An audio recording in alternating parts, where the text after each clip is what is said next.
Assalamu alaikum wa rahmatullahi wa barakatuh, dear brothers and sisters. As you know, I am looking into our deep Islamic history and trying to uncover those personalities from the past where I can take some personal lessons. So I've got Sheikh Abid. I went to him, I grabbed him, not by the shoulders, by the hands lovingly. And alhamdulillah, I asked him to help me out on this journey with me.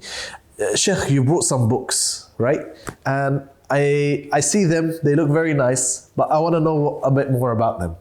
So what I wanted to actually do was look at one of the copies of Sahih Bukhari we have here. Okay. It's this one here. That one, okay. But obviously, first and foremost, we know that Sahih Bukhari itself is seen as one of the canonical works of hadith, authoritative, authentic, the most relied upon book in terms of authenticity after the Quran itself, to preserve the Sunnah of the Prophet ﷺ. There's a whole, science and a discipline of hadith predating both Imam Bukhari and then its production.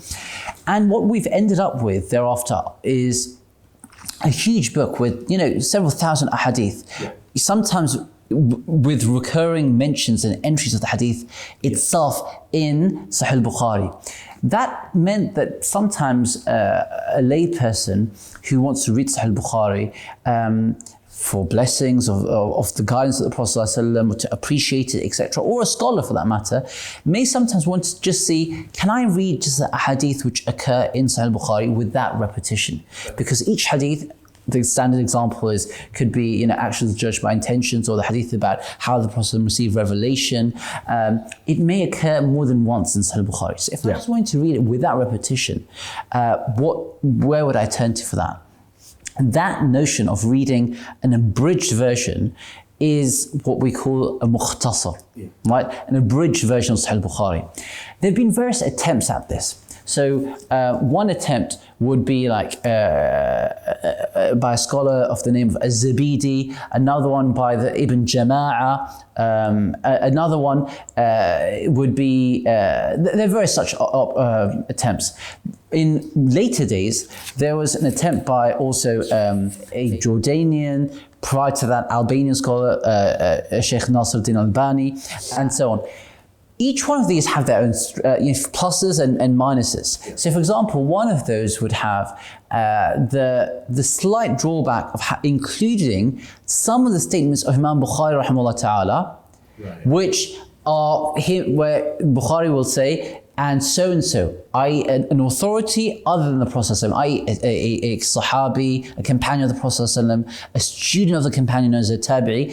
He's just giving this to provide context. So if you wanted to read just a book of hadith alone, as an abridged version of Bukhari with just the hadith, some of those mukhtasarat or abridged versions wouldn't really achieve that goal. Okay. So there's a version here which I have, produced by Raka'is publishers. So what's really intriguing about this book is how it's managed to combine within this specific version or mukhtasar, the abridged version of this particular attempt at abridging the hadith of Bukhari. Because just take a look at this. So what you have here is just using the example of the hadith that kind of we've been using so far of actions judged by intentions. The way that Bukhari works is that Imam Bukhari's hadith, he's organized it, arranged it with almost like a library. So it's a collection of books. So you have first book is the book of Revelation, or how Revelation commenced. Second book will be Kitab al-Iman, the book of Iman, of faith. The third book will be the book of knowledge itself, Kitab al-Ilm. And thereafter he moves into the more traditional topics such as, about Tahara and then Salah, etc. and the subdivisions of Salah and Tahara, etc. So that's how the book is arranged. All of that is how he arranged the ahadith of the Prophet ﷺ in those different chapters and those different sub-chapters as well, known as tabweeb or tabweebat. What's also interesting is that each chapter has embedded within it the lesson that Imam Bukhari is suggesting to us, given his own, not just hadith specialization, but also his fiqh specialization. He's a faqih as well as a imam and muhaddith. So what then he does is he has his tabweebat, which has the embedded lesson which Imam Bukhari, given his own fiqh as well as hadith background, what he wants us to draw our attention to. He wants to draw our attention to the lesson that can be derived from that, from a fiqhi angle, from a spiritual angle, from an akhlaq angle, in terms of how we our comportment, our behavior, our etiquettes, our ethics, all of that combined. So, but that same hadith, therefore, he may have about intentions in the first chapter. It might recur then in the chapter about fasting, that you have to fast making an intention, for example. It might be when you're engaged, when you're about to enter marriage, or when there's a divorce, what the role intentions plays. He's answering different questions, right? So in essence, if you want to get the hadith alongside the lesson that Imam Bukhari is teaching us, you need to somehow find a way of capturing both the hadiths without recurring them, showing them again and again, but also showing what the different lessons are that Imam Bukhari throughout the book derive from that same hadith. Beautiful. So that's what the compiler of this book, this Mukhtasar, contemporary author, sought to do. So he has here the chapter, the hadith, the chapter in its first entry, the chapter of Revelation, the book of Revelation rather. Then he has that hadith for actions are judged by intentions. إِنَّمَا الْأَعْمَالُ بِالنِّيَّاتِ. But then in the margin, right down the side, he's included all the 7 different chapter headings. That same hadith can be found under the chapter that says Bab كيف بدأ الوحي, how the revelation began. Then second, Bab ما جاء أن الأعمال بالنية. Then thirdly, Bab الخطأ والنسيان في العتاقة والطلاق. What happens if someone accidentally engages in something such as talaq and it wasn't intended? So each one of the chapter headings is now found on the side, on the margins. But then there's a third aspect, which is the different narrations sometimes have slight variations of wordings, which were intended by the different narrators. They said, this is how I heard it from my teacher. And the collective of all those narrations gives you a fuller picture. It gives you a fuller picture of what would have been said by the Prophet ﷺ and how they support one another. So for example, إِنَّمَا الْأَعْمَالُ بِالنِّيَّاتِ, which translates as actions are judged by intentions. Another wording is actions are judged by the intent. It's the same meaning, right? But the wording is there's a variation on the wording, right? Exact same meaning. No one in Arabic or English would dispute that. But still, if you want to capture that, it's tricky. So the way he's done that, he's now said in the footnotes, he's given all the different wordings, 5 different wordings for that same first expression altogether, right? And it's all recorded. So that's another feature of the book.